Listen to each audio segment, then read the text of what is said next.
What's up? It's Dr. Kai Dupuy, Code in Wild Black, episode 64.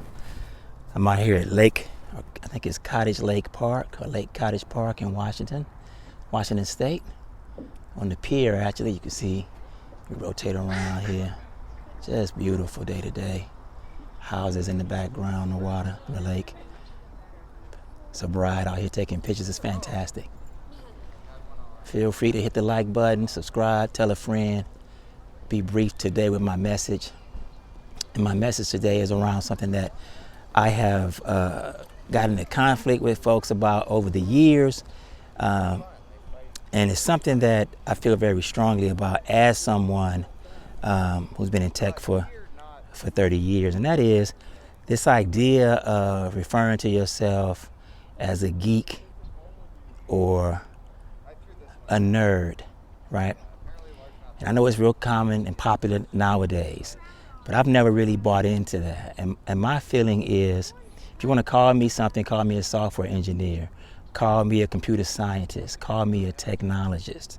But to say that I'm a nerd or a geek, particularly I find it somewhat offensive, especially if you go back and look at the history of the word geek. And then if you look at the history of how African people and black people have been treated around the idea of circuses, right? So geek is a term that was used back in the day in the circus, right? To mean some sort of freak, something that was grotesque. And, you know, there's stories of black people, African people being put on display in zoos and circuses back in the 1800s and early 1900s. And so I'm quite sensitive to that, and I don't use that term to describe myself in any form or fashion. That's geek. Nerd, my problem with nerd is the imagery of it, right? You think about somebody that looks like Urkel, you think about somebody who's not cool, somebody who isn't hip to fashion, don't know how to talk, can't deal with the ladies, that kind of thing, a nerd, right? Pocket protector, glasses, the whole nine. I've never been like that at any point in my life, and I'm just as intelligent, smart, and capable as anyone else in technology, so you don't have to assume these identities is my point.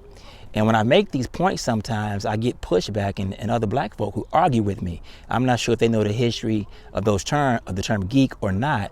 But the reason why I like to make this clear is because, you know, when you look at the research, there's also some research that says, you know, one of the reasons why you don't see a whole lot of black males in tech is because they don't get down with it, they don't resonate with it. The imagery of it isn't attractive to them, right? They don't look at a person who looks at as a geek or a nerd and go, ooh, I want to be that, right?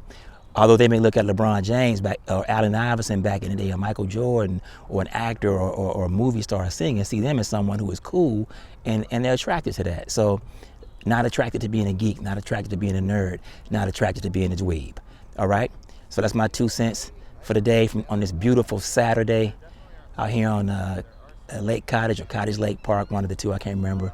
It's mesmerizing out here. Hope this is a word that helps you folks going forward on your journey to becoming technologists or software developers. Peace and blessings. Coding While Black, Kai Dupuy. Talk to y'all next time.